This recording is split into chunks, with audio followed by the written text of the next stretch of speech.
window. And Yeah. I mean, I've never had an issue with it. I mean, it just works fantastic. And for $35, can't beat it. Hey, you ready to start the stream, Suncast? Oh, you did? Oh, well, no wonder I'm on the wrong GFQ page. Let's try this again. Guys from Queens. There we go. So, Troy, my next job is to share our show across as many places on Facebook as I reasonably can, so people can't avoid the show. That's how we get more viewers. You can't avoid the show. We're going to frighten a lot of people, right? There's a delay between when I say something and y'all respond. Is that normal? Well, yeah. Pretty good size delay. There's a speed of light problem, and there's other buffering issues as well. Okay. Welcome to the internet. You haven't done engineering in a while, have you, Troy? It's been 5 years now, so and I've been trying to see forget with Marty's there was no buffering.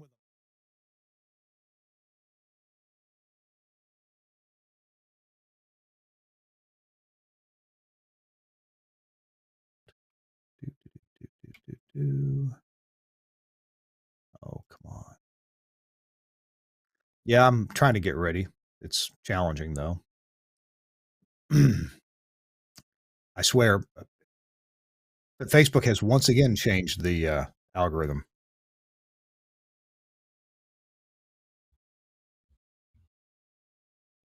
For posting. Well, it sucks world. We just live in it. Good God. And now it's just, it won't let me post. Come on. My goodness. Let's just say good night, everybody. Thanks for watching. Let's try this again. Nope. All right, let's try going back to my page. I really would like to show this up, have this show up on the TWiRT page.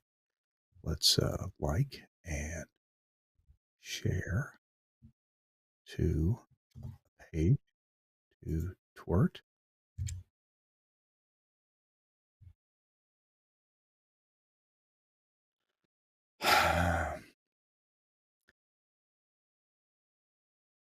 Sorry to keep you hanging on, gentlemen. Just want to make sure this gets, there it goes. That's posted. Oh, and look at that. It's posted twice because, well, that's one for each eye. Yeah. Facebook couldn't confirm that it had been posted. So it's going to be twice on the TWiRT page. And shall we share it anywhere else, or is this going to be it? Let's try one more thing. Share this out to... We need to call an engineer. Quite possibly.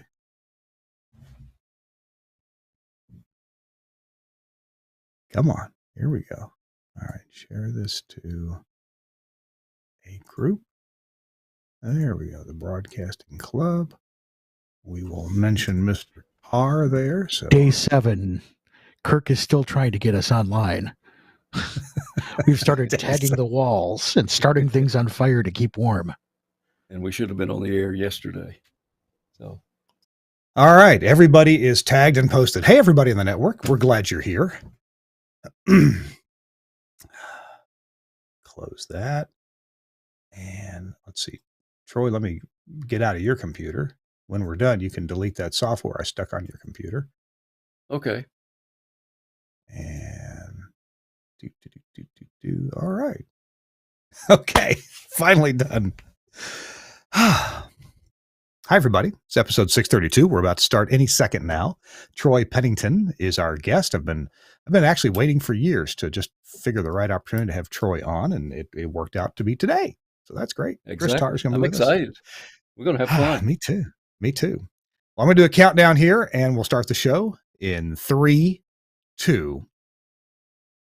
Hey, welcome into This Week in Radio Tech, the show where we talk about everything from the microphone to that light bulb from the top of the tower back there. Hey, I'm Kirk Harnack in the Telos Alliance studio in Nashville, Tennessee. This is my office. Yes, I get to have all this stuff all around me. Some days it's a lot, but I'm glad to be here. It's a rotten, rainy day here in Nashville. We've had tornado warnings and watches, and we have some flood watches going on. It's been a rough day, but at the moment, big line of thunderstorms has passed on by. So, hey, the power may stay on and the internet may stay up. With that report, we'll move it on over to Mukwonago, Wisconsin. Let's bring in my friend, co-host, and good buddy, Chris Tarr. Hey, Chris, good to see you. Hey there. I wish it was as nice here as it was there. We're in the middle of a winter storm warning. I have about 7 or 8 inches of snow already today. Schools are closed. It's like Snowmageddon once again. We're supposed to have some more snow here until tomorrow. So, yeah, I've been spending the day inside the office, not going anywhere. And we'll see where it goes. It started out nice, and then this afternoon we're expecting just horrible traffic at rush hour. So. Yeah, it's a day. It's typical Wisconsin. Now, for you, rush hour probably involves a few steps and then some stairs and then the kitchen. Yeah, my rush hour is usually trying to get around the dog on my way downstairs because, he likes to beat me down there. So sometimes we get into a traffic jam right around the second flight of stairs there on the landing. We kind of get tied up and things slow down 2 or 3 seconds extra from playing my trip down to the basement. Oh, gosh, that's hilarious. Well, let's bring in our guest. Chris, this is somebody I know. I've met this man 20 plus years ago, probably early in my telos career, and maybe before that. I knew of him because of the Society of Broadcast Engineers. Let's bring in Troy Pennington. Troy, welcome in. Good to see you. Well, thank you very much, Kirk, and hello, Chris. Good to see y'all. And that's a good old howdy do. Welcome, y'all, from Tennessee. So. Chris, we've got some thunderstorms that are moving out of the area, and just. Uh-oh. I did that as a joke. Okay. Oh you got me. I wish you I got had me. Oh my gosh. I wish I could have taken a shot of your expressions when you saw that. Thankfully, though, we hope the worst is over. I mean, man, it got rough there for a while. Rough. Yeah. But I haven't checked I haven't checked the deck yet to see if the umbrellas are still there, but I actually took them down before the storm came. About lunchtime today, I went outside and put some food in the bird feeders and took the umbrellas down off of their posts, so yeah. We'll see how it goes. Well, weather weather is always something that we talk about. And Troy and I, we talked a little bit before the show, what are we going to talk about, talking points. And we do have a few talking points, but I bet Troy will have some good old Alabama and Tennessee weather stories to tell us about broadcast engineering and maybe even how he learned to be ready for that and deal with it in the aftermath. Right now, though, let's get a quick word about Nautel. Nautel, they've restarted their Transmission Talk Tuesday roundtable events. In fact, just this morning, I got to talk to Jeff Welton. He and I got to spend about an hour together talking about different engineering topics and the Transmission Talk Tuesdays that are coming up. And we've got one coming up this coming Tuesday. That's the 21st of February. You need to go to nautel.com/webinars to register, and then click on Transmission Talk Tuesdays. Easy to register, just fill it out. And this Tuesday, it's going to be about spectrum analyzers. And the guest speaker, the guest expert about spectrum analysis is Adam Middlecoop. Adam Middlecoop, he's a Nautel customer, and he's a service technician for broadcast facilities. So I'm signed up for it, and I hope you will get there too. Chris, I know that you enjoy these things every now and then. What's been a good topic that you've enjoyed from Transmission Talk Tuesday? There's been a couple. I did like the one with the expansion of HD radio, where you add more carriers and you can do multiple stations on an HD carrier. I thought that one was really good. A couple of weeks ago, we were advertising the one that was held just this past Tuesday. And that was on Valentine's Day. And there was an acronym in there that I didn't know what it meant. I should have, and I didn't. It wasn't a senior moment. I really didn't know. Yeah. MER. Do you know what that stands for? I found out today. All right. What is it? Modulation error rate. Yeah. Okay. Good. Yeah. I mean, I remember hearing it. I couldn't remember what it was, but yeah, that's right. And it's a good metric If your modulation error rate, and it's measured, at least it's specified in dB. Now, a rate in dB, that doesn't sound that. I guess a dB is a ratio, so maybe that does work. It needs to be below. Needs to be below minus 18. So minus 19, minus 20, that's fine. Minus 18 and a half is okay.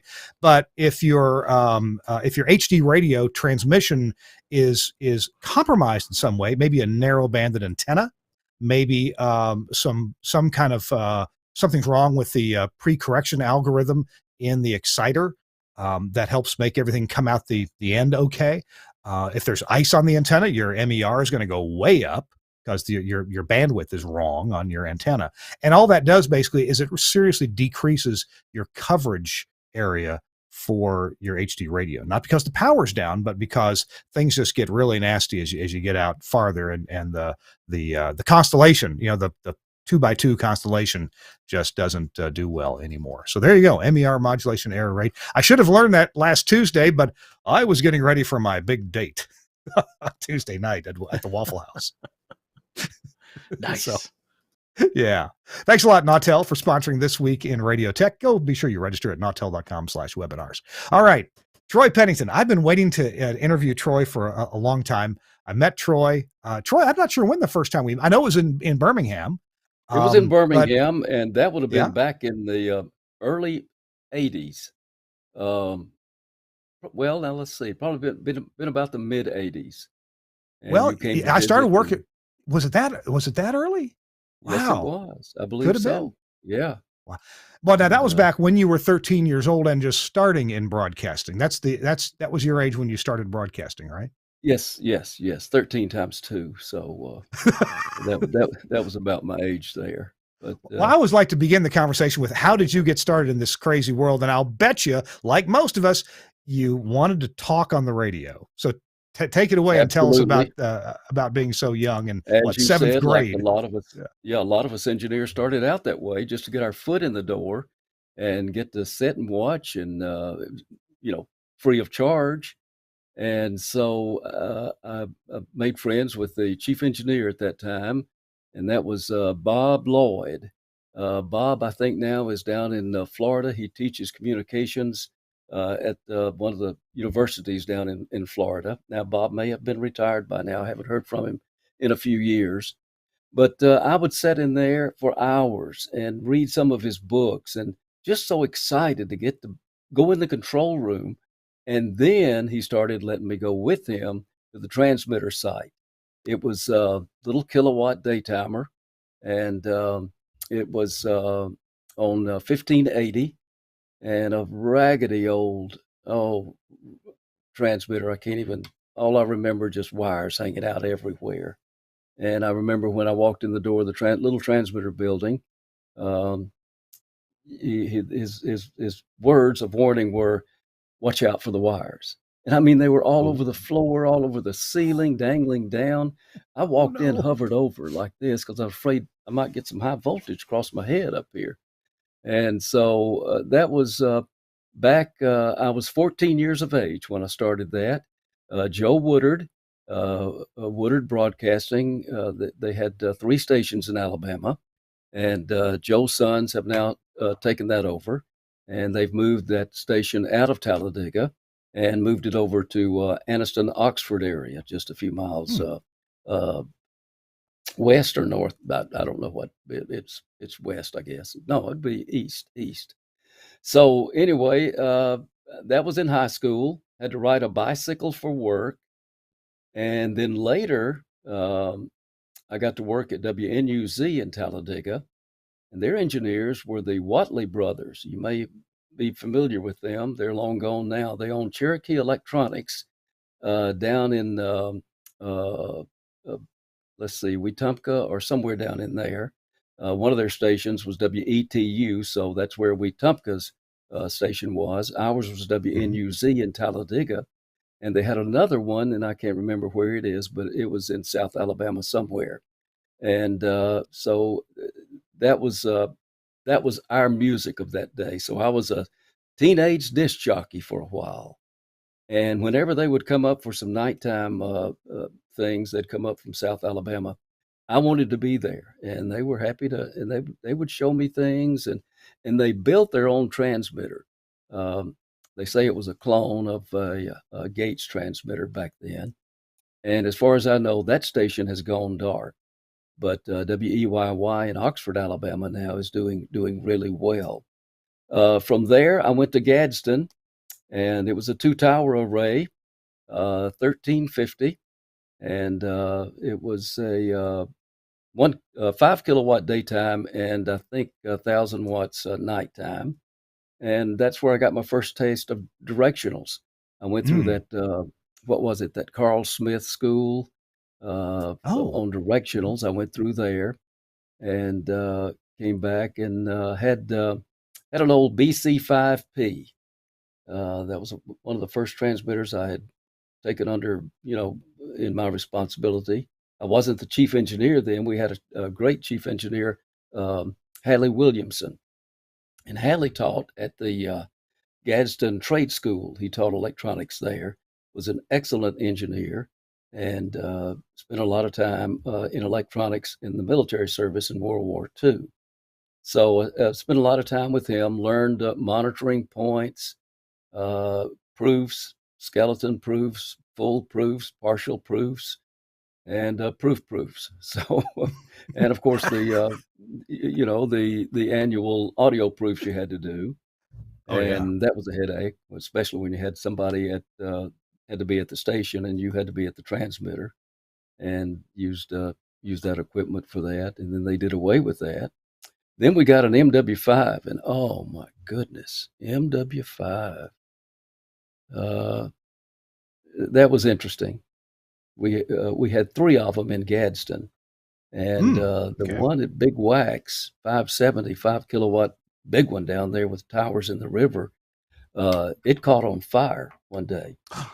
and so they came out with a lot of these modifications. So I went through modifying that old MW5, and I've had an exciting career. I mean, sometimes I get emotional, just the wonderful memories that Hmm. you have in radio. Uh, I didn't mind 24/7, 7 days a week. I loved it. Loved getting out and going in, rain, snow, sleet, whatever.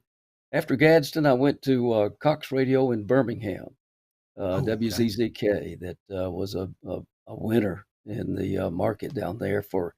It set up what's that world's record uh, company that rates things, the world's Oh, biggest motor. Guinness. Yeah. Guinness, yeah, yeah. We had their most numbered number one books that they had on record for a radio station. So that was interesting. Birmingham was my first. The saying was, if you were in radio in Alabama and you had an opportunity to go to Birmingham, you knew right then and there that you made the big time. I never will forget. In one of the studios, they had, if you want to be in the New York market, sound like you are already there on this station, and it did. It was Hmm. very impressive.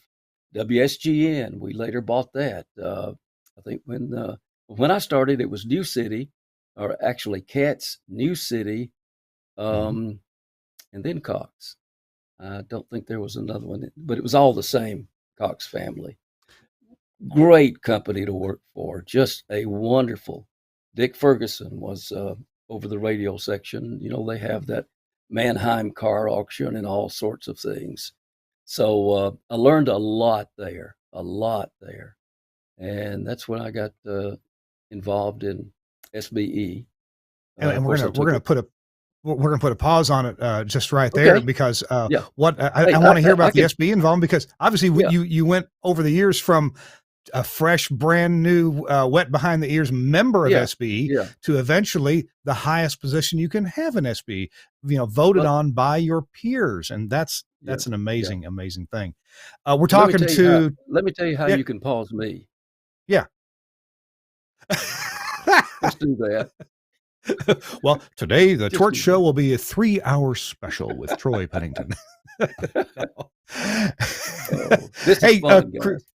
Chris Tarr is here with us, and Troy Pennington, former SBE president and longtime engineer, as you can hear through the Birmingham market. When we come back, I want to ask Troy about changes through the years in that Birmingham market, because there's a market where I'm going to guess that Troy had some money from time to time to improve a transmitter, improve a tower location, put up a better antenna, things like that. When you're number one year after year after year, as WZZK was, well, you kind of get some opportunities to do things right. I'm guessing, but I don't know that. Chris, and I'm eager to hear your thoughts. Well, first of all, give me 60 seconds on Troy's early development in the radio business. Doesn't that sound like very typical in our business? Oh, sure. As a teenager, I was playing polka records on the local station in Hartford, Wisconsin. So, I'm sorry. Yeah. we all, don't be, it was fun. I mean, it was my first time on the radio. It was my first taste. And in Wisconsin, polkas are a big thing. So, yes. No, I mean, I think a lot of us, especially, that have been in this business a while, that's how we got started. We wanted to be on the radio. We were doing that, and we're fascinated by the transmitters and the equipment, and all these other things, and kind of grew up to really appreciate that stuff and want to be able to do that. Plus the money's much better than being on the air. Let's be honest here. So it's real interesting, because I think the people who are really successful and go far in this business have that love, have that radio in their blood, that, as Troy said, don't mind working the 24/7, 365, and, love to be able to go in and solve those problems and fix the transmitters and things like that. I never have a bad day at work. I'll tell you that. That's a topic I want to come back to after we hear some more from Troy about that kind of adrenaline junkie feeling, or at least the feeling that a lot depends on you, and or you maybe know how to fix it, how to make it work, how to keep it running. And I think a lot of us engineers get pride out of that, of having done something or that's challenging. I've climbed towers in an ice storm to get an STL connector back together. Not sure that was the smartest thing in the world to do, but if I didn't do it, we're going to be off there for a week before we get a tower crew down there. So, things like I'm wondering about the motivation, and certainly there's a little bit of adrenaline junkiness involved with that. Hey, it's This Week in Radio Tech. Kirk Harnack here. Troy Pennington is with us as well as Chris Tarr. We're going to hear from our friends at Broadcast Bionics thoroughly in 2023 with the technology of today, and we'll be right back in just a minute. Welcome to the Bionic Studio. The Bionic Studio brings all audience interaction to the fingertips of a production team in radio, TV, and podcast. Our workflow-led system is working 24/7 around the world for small broadcasters and national and international networks. Our telephony module, Bionic Talk Show, allows cost-effective centralization, remote operation, scalability, and resilience across an entire network of stations, but at the same time is used in single-studio self-op environments. Social media curation and activity is now considered a broadcast-critical part of programming.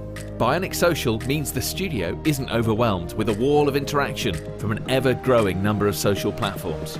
We combine SMS, MMS, and email together with a speech-to-text service for listeners using smart speakers. We enable studio teams to curate, filter, and display all platforms in one place, and post text, images, and video content to multiple platforms in one operation.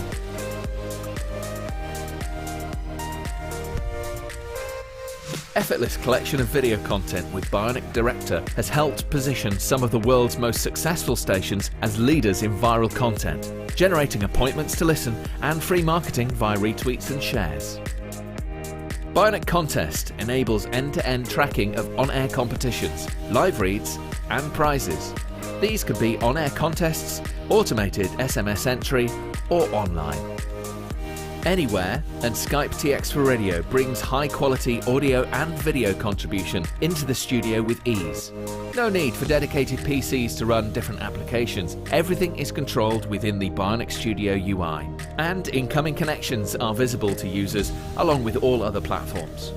Our codec integration enables connection, algorithm configuration, and directory to a wide range of IP and ISDN codecs. The Bionic Studio, a unique suite of products designed to enable your talent to work smarter. These folks at Broadcast Bionics, I got to tell you, I got to spend most of last week with Dan McQuillan and some other folks, Chris Focci, for example, at Bionics, and wow, well, lots to talk about coming up. So stay tuned, through NAB, and probably just after NAB, we'll have Dan McQuillan on the show with some pretty exciting news. All right, thanks a lot, Broadcast Bionics.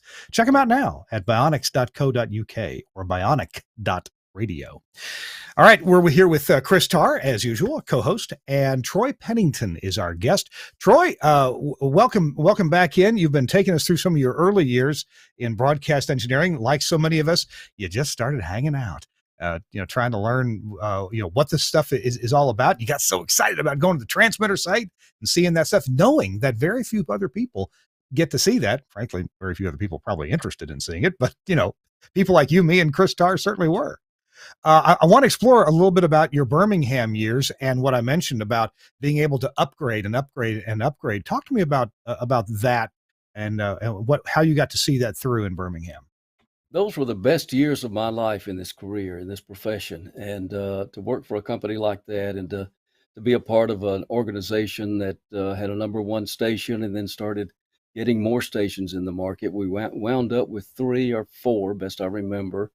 And about that time, I moved on after being there, I don't know, 18 years or so, 19. But it was just, it was family. It was warm. Everything was just great. We moved. We were in the Towers building, and we moved from there down to the Ceridian building atop Red Mountain, just down the hill from where we were at the Towers building. And at midnight, we signed off. First time the station had ever been off the air, except for proofs and things like that. So a bunch of us just got together, and it had been snowing, and we moved everything from that building up to the other with a lot of stuff. Of course, that building down there had already been completed in the New York section, so all we had to do was move some furniture, but we just moved right in just seamlessly, just seamlessly. One story I wanted to talk to you about, and I'll get right back to Birmingham, is that my first job, like I said, was with Woodard Broadcasting, and I stayed there for the longest just to get my foot in the door and get to talk to the engineer, get to talk to the people, and get to see how an on-air station really works. And so I got a call one day from Joe Woodard, and Joe said that, Troy, I think we've got a position for you here. And my heart just began to pound. I was so excited, so excited. I pedaled my bicycle so fast. I went through, I was across town. Of course, Talladega's not that big, but I was across town within 5 minutes and bounded up those steps. He had a 2-story building there. He occupied the second floor, and I think a auto parts store occupied the bottom floor. And he hired me, it's a daytimer, of course, for the 4 p.m. to sign off time at $1 an hour. And I'm thinking, wow, man, I'm doing this and making some money too. Well, it came about December, and he signed off at $4.45, and he paid me 75 cents for that month, and I think February too. So, but that's one of the funny things when I started up was that. Another thing, and I'll be lengthy on this, but I'll try not to be. But a high school DJ, WNUZ played the music that we kids loved. It was the Animals and the Beatles and all of those. Gary Lewis and the Playboys, those type. And also, when you're doing a night shift, you had to go rip and read. You had to go to that old United Press International machine, just clanging around in there, and come back. And thank goodness we had sharp edges on the studio furniture, and you could rip them, story by story. Well, we had a wonderful English teacher. I mean, just so mindful of the students and helped them in any way. Every morning before class, she would have me come in, and she had a whole list of names, words that I had mispronounced the night before. And I had to stand there while she said it, and I had to repeat it after that every night, every day when I got back into school. So, but anyway, moving on. Yeah, SBE was great. I was president from 2001 to October 2003. We were going to be installed in office on the night um, of September the 11th. And of course, I got up that morning. I didn't turn the radio on. My flight was going to leave about 8 o'clock. So I got up and got my shower, dressed, all that, drove into Birmingham, into town. And I walked in the door, and it was so quiet, very quiet. And I could hear some muffled crying coming out of the conference room. And I said, I was thinking to myself, what's going on? And I opened the door, and everybody had tears in their eyes, and very, very sad. And then about the time I walked in that door, that second plane hit. And I knew, and I didn't even have any idea it was. And there I was. I had just stopped off prior to proceeding on to the airport just to check on things, make sure things were running right and all that. So walked in there, and then that happened. So I knew then that all flights were canceled. John Batson was on the board of directors then. He worked across town at WTTO television, and he was on the board of directors. Well, he left the night before and got stranded up in Cincinnati, I think, or he left early that morning and got stranded. Anyway, he got halfway to New York, and they grounded all the planes. So he had to stay up there. I think he stayed up there for like 3 or 4 or 5 days, and finally rented a car and came back. A lot of those people that were heading for that meeting got stranded. They may have gotten, their first point, and they grounded all the planes. So we were instilled in office via telephone. I don't know if that's ever been done before. We always go to a meeting to be installed into office. And so we took our oath over the telephone. Chris Imlay was the legal counsel then, and he installed us into our offices. Had a great term as president. We lost 6 engineers that morning when the planes hit. We established a fundraiser for the survivors and the families. That was very touching. That was hard to do. And then I think we raised quite a bit of money with the help of those people that died in that. Their companies contributed as well. And so it was very touching, and what a way to start off in office for the first time as president of the Society of Broadcast Engineers. The rest of the year had its challenges. We met them. Proud of the fact that we started the volunteer frequency coordinators, and a lot of SBE folks were involved in that and became coach to quarterback communications, as well as general communications between the other TV stations and radio stations around. So we got that started, and I'm trying to remember the 2 guys with the NFL.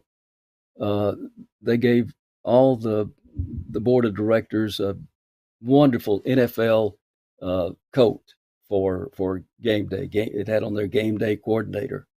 So that was another great memory.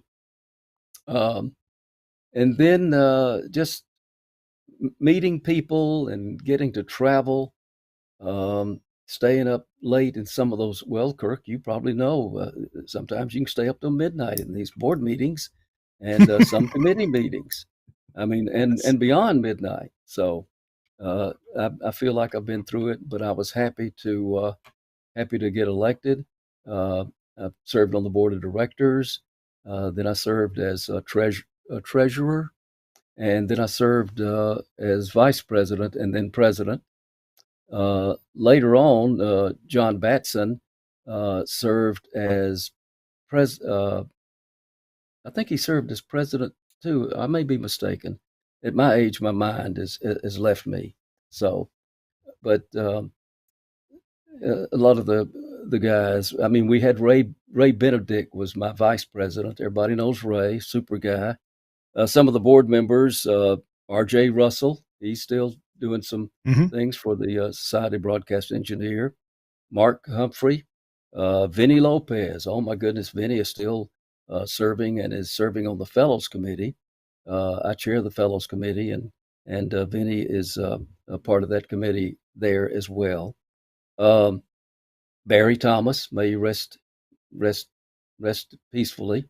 Mhm. Hate to see him leave us, But anyway, Conrad Chapman, um, Andy Butler, Mhm. John Poray, and Chris Emley, of course. Those are some lifelong friends, those that are still living, some lifelong friends that I've developed as being active in the Society of Broadcast Engineers.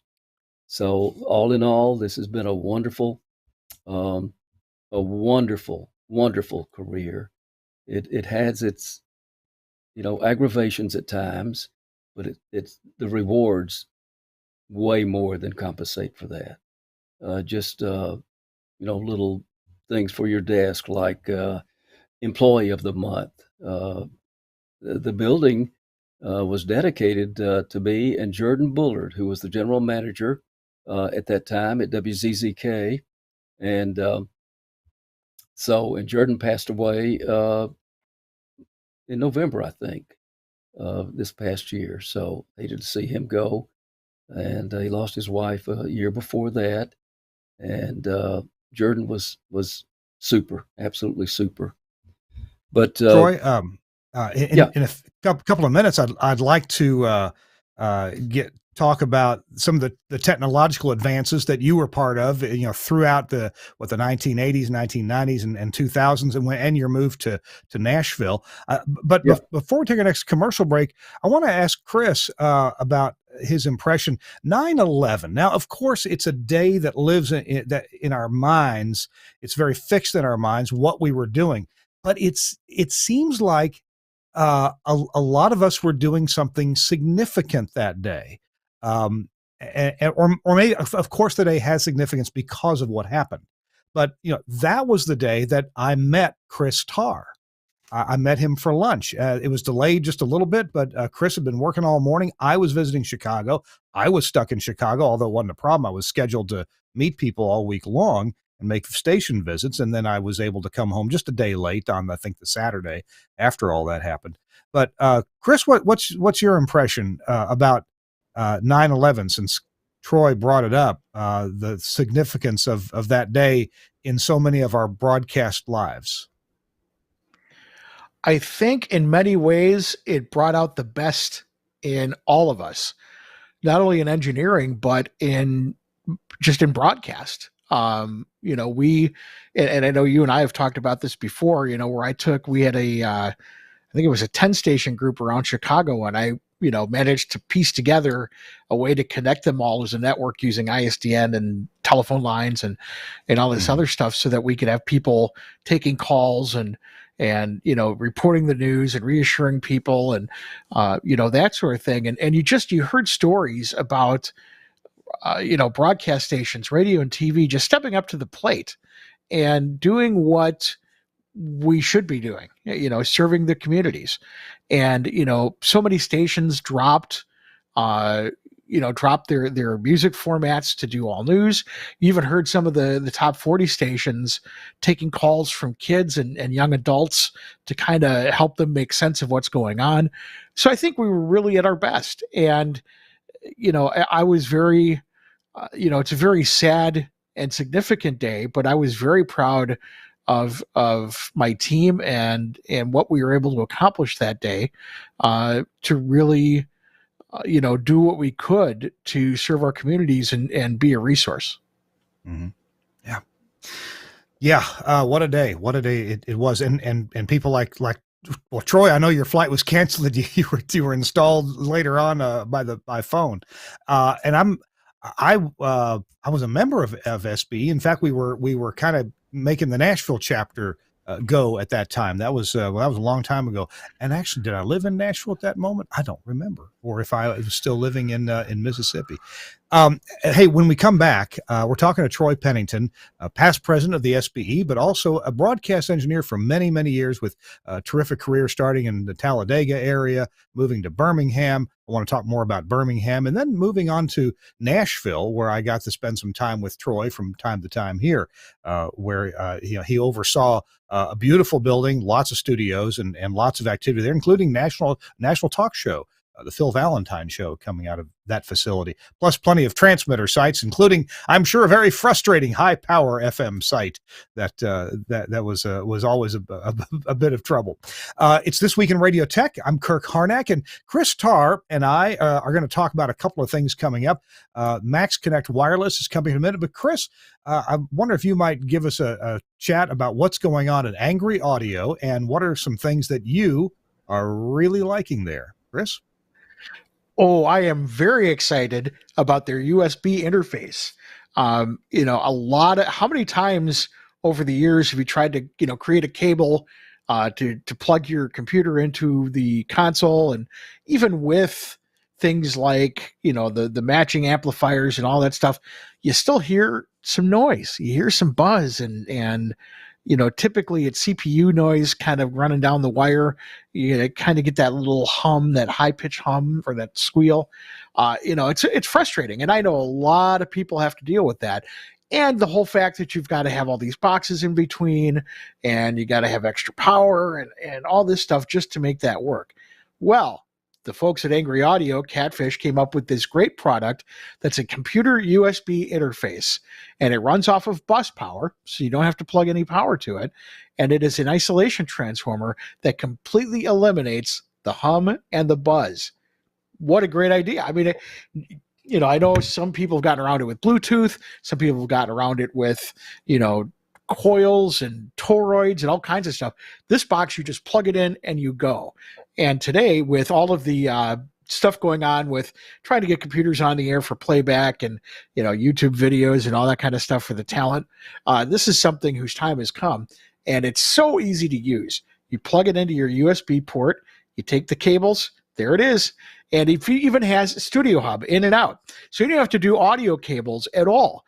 You can take your input and your output, plug it in there, and then the USB goes to your computer. So you've got all the ins and you've got all the outs, and you're all set to go. And again, bus powered. That's the key thing right there, because you don't have to plug it into an outlet. It's, you just one box. You can, as you can see by the screws here, you can mount it and throw it out of the way. And you get rid of all those hums, you get rid of all those buzzes, and you get nice, clean audio in and out without having to deal with sound cards or anything else. It is a sound card. And so that, not only a sound card, high quality one with the transformers built in. So next time you're trying to get a computer together, don't cobble something Frankenstein together. Get Angry Audio. You can check them out, angryaudio.com. You can also talk to your favorite software vendor. I get my stuff through BSW, who we'll be talking about in just a second. But when you go to their site, check out all of the different gizmos and gadgets that they have. Anything you may need to solve a problem, they've got. And the stuff that they make is so high quality that, it's amazing the kind of stuff they're cranking out lately. Angryaudio.com. Check them out today. That USB analog interface. I talked to Mike Dosh in his office about this unit probably 6-7 weeks ago, and he really pointed out how the grounds, the audio ground, the analog audio ground, which is what you're going to plug into from some analog device, and the computer USB ground, they are galvanically isolated. Now, I'm not quite sure what that means. But what it does mean for you is that you don't get hums or buzzes between whatever audio device you've got and whatever it's plugged into, and the computer's audio ground, which may not be that good anyway, and may be full of noise itself.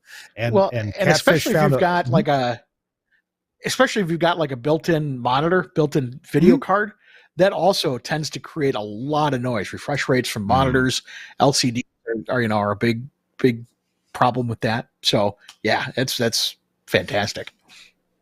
Check it out. Thanks a lot, Chris Starr, for talking about the Angry Audio's USB analog gizmo. All right. Hey, our show's also brought to you by Max Connect Wireless. And I've used this thing again for more shows that we've done here at This Week in Radio Tech to keep stations on the air. As famously, a few months ago, I kept WEVL in Memphis on the air when something happened. It was lightning. Lightning happened to their business class cable modem, and took them off the air during Fun Drive. So I hightailed it down there in a few hours, got them back on the air with a Max Connect Wireless. And here's John Takach to tell you why he loves it. With all of the recent cybersecurity attacks against large corporations, we were looking for a product that would give us the ultimate security at our transmitter sites and as well as with our broadcast equipment. Max Connect fits the bill very well. Its greatest security feature is the fact that it gives you a single static IP address. Using this single static IP address allows us to close hundreds of open ports on our firewalls across the company and restrict access to only the Max Connect IPs. This has greatly reduced our exposure to the World Wide Web and made us much more secure moving forward. It has also given us the ability to expand as needed in a secure fashion. And I think Chris Starr has got a Max Connect story for you right now. Chris, what's up? Oh yeah, this is so awesome. So I've got one of my transmitter sites. I have a backup automation system there that rolls, and typically that gets through an IP radio from a different site. We upload the logs and the audio and everything else. Well, that link is down right now, and we were kind of stuck in the water until I forgot, or I remembered that my Max Connect is sitting there, and with the firmware on that Max Connect, I could create a VPN tunnel back to a different station. So I was able to do that and added it to my VPN network for the corporate network that we have. And we were back in business, able to upload logs and audio and everything else through the Max Connect. So that's why I always say it's such a great thing to have in your toolbox for things just like that you never even would have thought of. Typically you're like, an STL or whatever, but this was a situation where I was able to get keep logs and audio synchronized as a backup device through a VPN on my corporate network, all with the Max Connect. Ah, what a great story. Max Connect Wireless. Go to Max Connect. I know it's spelled funny because, everybody, all the names are taken. MAXXKONNECT.com. And you can hook up with any of the major wireless carriers. They all have deals with Max Connect for prioritized data and static IP addresses. You're going to like it. A lot of folks do. Thanks a lot, Josh Bone, for sponsoring This Week in Radio Tech. All right, we're with Troy Pennington's here. And Troy, I want to talk about either technology or your stories surrounding it. Kind of bring us into the last 15 or 20 years or so when you were engineering in Birmingham and then moved to Nashville. I'd love to hear about an improvement, a technology upgrade that you were waiting to do, or maybe you were fearful to do and you did it anyway. What have you got to relate to us? Well, there are a number of those, and I'd be happy to share with you. And it's part of the album of experiences that I have in my book of life. So, for instance, in Birmingham, we were in the Towers building and had old equipment that had been there for a while, but we had at that time PRNE consoles and PRNE furniture. And it was on the third floor of that building overlooking Birmingham. We had an electronic router even back then. I'd never seen one of those before. That was back, I can't even remember how far back that was. And then when we moved down to the other building, what did I say? Ceridian building, and all new equipment then. I think we had, of course, then we went to, in the old building, we had the Tomcat cart machines. And then, of Oh course, we yeah. vacated those. They didn't make the move down. I mean, wonderful machines, high dollar machines, uh, would run at 15 and a half and sounded just really, really great. And we had those, but they had served their lifetime there. And so we moved and got all new equipment in the building, in the Ceridian building. And now that station has since moved to even a bigger place. This was an 18,000 foot building, Oh, two-story building, and we had 18,000 feet in our second floor up there, and we used every inch of it. And I've been fortunate, like here in Nashville, to work with some of these great, uh, you know, engineers and work with fine furniture, fine equipment, great transmitters. You lots of times you don't get that in the small markets, uh, and reasonably so because it's a little expensive. But these are the two biggest projects that I've been a part of. The Nashville uh, move down on Second Avenue, I think that is. And that was a very nice facility. And then, of course, in Birmingham, we had a nice facility, and it's even in a better facility now down in the Hoover area. They moved down to Hoover area. So just it's been a good life. I feel like what was it, Ralph Edwards, and this is your life. So, but you know, in Troy, in Nashville, you guys had two major facilities. You had I guess the Music Row, or you called the Music Row facility, which was your main, multiple studios. You ran a national talk show out of there, and you had a satellite uplink up on the roof. Tell me we about did, yes. getting. Were you involved with the beginning of that when the uplink got Oh, installed? yes, And yes, tell yes. me about that process. What was challenging about that? Uh, Challenging was I'd never dealt with anything that big and that heavy. I mean, the dish is huge, Mm, and I remember, all I ever did was put up in my career, put up the regular receiving dishes, and hmm. usually one man can do that, but we had to have a crane to lift that thing up, and they had built just a humongous frame on top of that building that went right into the structure of the building, the skeleton of the Oh. building. Hmm. And we had to put the RF exposure signs up. So had one on the hatch before we got on the roof. You are entering, be RF conscious when don't stand here, don't stand there, that type thing. Um, and the studios uh, at both locations, of course, the one on uh, more downtown, had some age on it. The newest one, of course, was the one on Second Avenue. That's where a lot of the syndicated shows came from.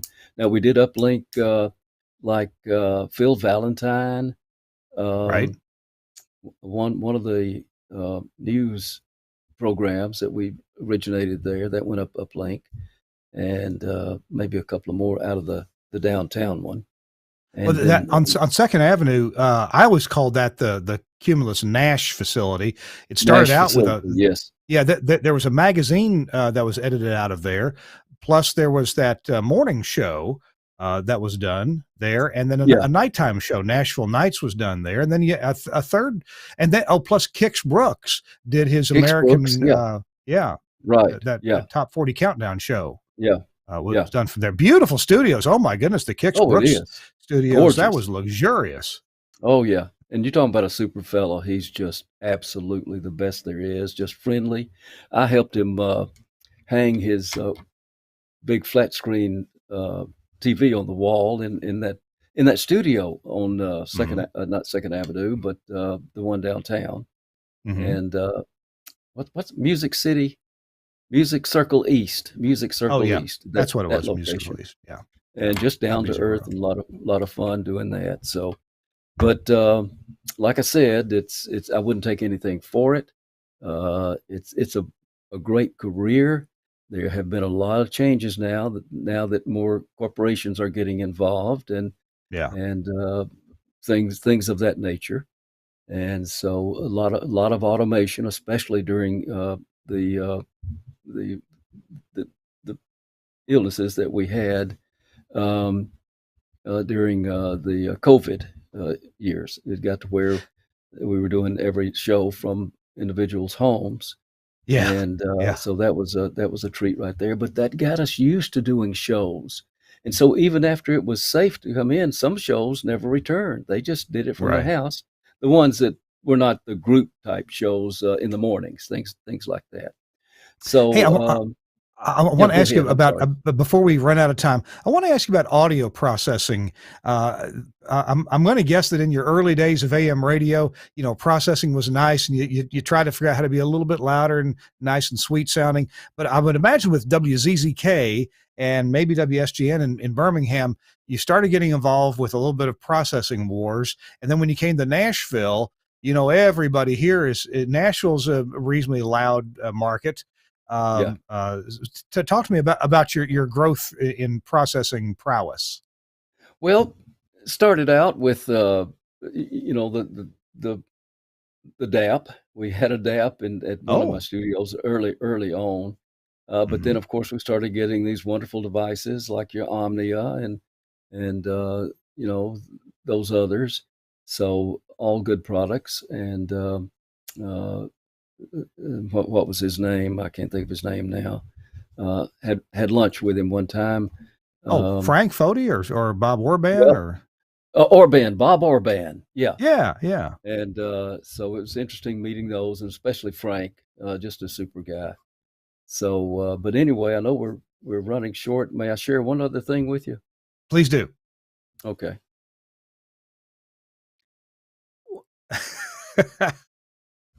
I did take about 3 years out of my career to spend some time in the United States Marine Corps. I Mhm. had played in the band in junior high school, and college. And so when I went in, they wanted to know what you did in civilian life. Well, I put down all this electronic experience I'd had, on air, off air engineering, page after page after page. On that same form, there was one little question down there, and it said, "Did you ever play in a high school or college band?" I just checked yes. So the day of our graduation in boot camp, our drill instructor stands in front of us and he gives us our MOS. That's our military occupation specialty, MOS number. Mhm. And he got to my name. He said, Pennington. And I said, yes, sir. And all of a sudden he bowed his head down, started shaking it like this. Pennington, I didn't put you through all this harsh stuff of the Paris Island boot camp to have you go out and just toot on a horn. Get out of here. So so anyway, if we got just a few more seconds here. So anyway, I go Yeah. back You're to fine. one of my former employers, Charlie Bowman, and I first time off on leave, and Charlie said, "Well, Troy, how do you like Armed Forces Radio?" And I said, "Well, Charlie, I didn't get in it. What do you mean?" And I said, "Well, there was one question on there after many pages of all this electronic experience I'd shared, and had you ever played in a high school or college band?" And I just checked yes. And Charlie said kind of a naughty word. And he said, "Well, do you want to be in the band, or do you want to be in radio?" I said, "Charlie, I'm not going to toot on a horn the rest of my life. I want to get back in radio." He said, "Let me." He had some pull. He had some senator friends and congressmen and things like that. And I'm trying to talk faster. And so I first time go home and I meet with him, and then he made the call. I go back to Paris Island, and the band director is uh, the school's, the band director, shaking his head. And he said, "Who do you know up in Washington?" I said, "I don't know anybody, sir." He said, "Well, pack your bag. You're going to American Forces Vietnam Network, Saigon, key station in Saigon, and you're going to be doing the morning news for Good Morning Vietnam." And I did that. Thankfully, there's some recordings I found out on the internet of that, and I got to listen to it, and that brought back a lot of memories. But anyway, thank y'all so much. I've enjoyed this. This has been a fun What, time. Uh, you guys are what great. Troy, I got news for you. We're not quite done, so hang on to your chair. We usually convince Suncast. He's got a hard out time in a minute or in a few minutes, but we're going to hear one more sponsor and be back. And in fact, what I'd like you to do, I kind of tentatively named this episode Semper Fi with Troy Pennington. And Troy, when we come back, I'd love to hear a little tip from you, and maybe you can relate your feelings and what you've learned in the Marines, Semper Fi, with your broadcasting career and how you're loyal, faithful to your friends in broadcasting, or something else if you want. We usually get a tip of the week out of our guests. We squeeze one out, and so we're going to try to get that from you here in just a minute. Chris Tarr and I are here talking to Troy Pennington, past president of the Society of Broadcast Engineers and longtime broadcast engineer in Alabama and here in the Nashville area. We're going to hear from our friends at, I'm sorry, I'm drawing a play. Thank you, Vox Pro. I kept wanting to say Audio Vox, but I'm Vox Pro, and we'll be right back. Hey, what's happening? St. John here, coming to you from Command Central, and wanted to tell you about the absolute best partner you can have in radio. I'm talking about, boom, Wheatstone's Vox Pro. Lots of different audio software out there. Why Vox Pro? It's the only software designed to do what we needed to do, which is record, edit, playback in real time. When I say lightning fast, I'm going to show you how fast you can edit stuff up in Vox Pro right now. So literally 3 clicks on the controller, mark left, mark right, everything that gets marked, you hit delete, it goes away. It's literally that fast. So we're going to take this part right here. Boom. From caller 9 to him saying, I'm ready. 5, ready for that secret sound. Boom. All of that stuff, hit delete, it goes away. Here's your edit. You are tackling secret sound, caller 9. I'm ready, St. John. So one of the best features of version 7, this is awesome. It's effects macros, and you can literally put a chain of effects together so that instead of having to normalize a phone bit and then use noise reduction on it and EQ it and all that, you can literally build a chain. One button, this one's called call right here. I just click that. All of those processes happen instantaneously. Final thing that I love about Vox Pro, and there's so much more to get into, but one of my favorite things, you can load it on a laptop. I've literally done my show from a hotel room in Armenia to the conference room at, this was fun, jury duty. Great thing, no one could tell the difference. Vox Pro makes it totally easy. Telling you, if you're looking for the best on-air partner, call my friends at Wheatstone, ask them about Vox Pro, and you will be glad you did. And actually, the place that you need to go to buy a Vox Pro is Broadcasters General Store. Their website, bgs.cc, or you can call them because they're really set up to take phone calls. Pick up that phone, give them a call. You'll get a friendly voice on the other end of the line. 352-622-7700. 352-622-7700. It'll be a few minutes of your time, very well spent, and we're spending. And hey, I'm looking forward to doing some SBE meetings on the road with my friends at Broadcasters General Store. I think Buck Waters and I are going to head out on the road and head up to the New York City area, and also to, after the NAB show to the to the Northwest in the state of Oregon. We're going to see some SBE chapters there. So check it out. Thanks, BGS, Broadcasters General Store, for sponsoring this week in Radio Tech. Well, Chris, I have really enjoyed this time with Troy Pennington. It's good to hear such a Southern gentleman talking. And I've never heard Troy say a bad word about anybody. I'm sure he's thought a few bad words about people, but he doesn't. He keeps it to himself. Troy, I wonder if you might leave us with some kind of a tip of the week. What would you like people to walk away from remembering what you said today? Well, you may just want me just to leave, Kurt. So, but anyway, no, I'll stay. I think you wanted something about the Marines. I was scared. We got there on Parris Island. We're bussed in like at 2 a.m. All of a sudden, everybody is screaming and shouting at you and pushing you, and it was a nightmare. And we stood up. We couldn't sit down for like 12 hours when we first got there. Then, of course, we went through boot camp, which was extremely tough. Then we went through the rifle range and got qualified with that, and the 45 pistol, qualified with that. Did a lot of running.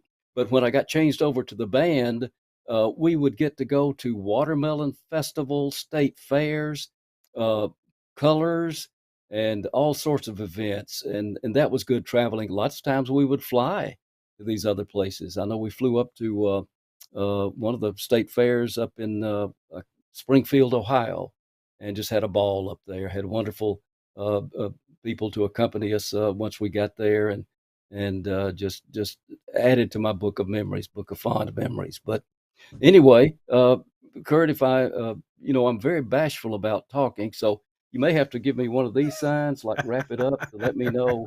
But anyway, let me just say thank you all so much. This has been wonderful. I consider it another highlight of my career, is to get to be with you guys, you and Chris and all the others, and all the guys I've been with down through these 55, 58 years of being in this business. It's been a lot of fun. Thank you all. It thrills my heart, Troy, that you look so positively on your career. And I know your career has been filled with challenges, just like all of us. And you choose to look at a lot of the good things. And I see your posts on Facebook. I know you love to spend time with your grandkids, and and good memories of your time in the Marines and your experiences there, plus radio. Hey, Chris may have a tip for us as well. Chris, you got anything to close us out with? I sure do. This tip is about using a FLIR gun. So basically, one of those heat signature guns. I was surprised at how affordable they've become. I just bought one on Amazon, and you really, if you're doing this job, you really need to get one. And I'll tell you why. I have a policy at all of my sites for the guys that I work with to run your hand along the transmission line and just make sure that it's not overheating or anything like that.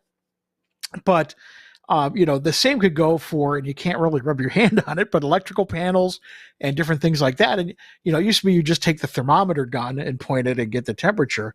This will actually show you the heat signatures, and you can move it around the room and see what your transmission line looks like, your electrical boxes, and all that kind of stuff. And again, $200, you can get these online at Amazon. And these aren't, obviously, they're not the FLIR brand that are really good and also very expensive, but these are enough to use as a tool to kind of just sweep your room before you leave at a transmitter site and just make sure, there's nothing that's really in danger of getting too hot or burning up. So again, that's my tip is, you should have one in your toolbox.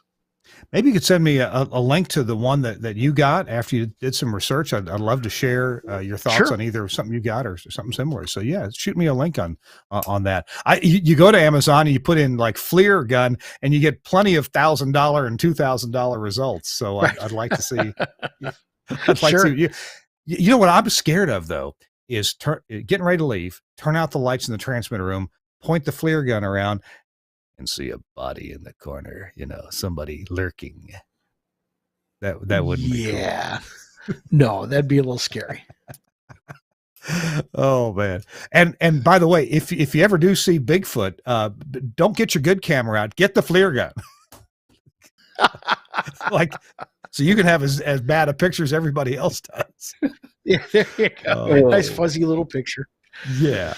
Troy, thank you so much for joining us. It's great to catch up with you. We're in the same area. We need to get together and have lunch or coffee or Waffle House or something. You can buy me lunch anytime. So I'll be glad to buy you lunch anytime. Yeah. I will do. Chris, thank you for sorry, Troy. Yeah, Chris, thank you too. Good seeing you, and thank you for having me on. Both of y'all for having me on today. It was a pleasure. Thank you. Indeed. Thanks to Suncast, our producer, for switching today's show. And thanks to Andrew Zarian, the guy with the forethought to create this fine network, the guys from Queens GFQ Network. Appreciate both Suncast and Andrew Zarian. We're going to see you next week on This Week in Radio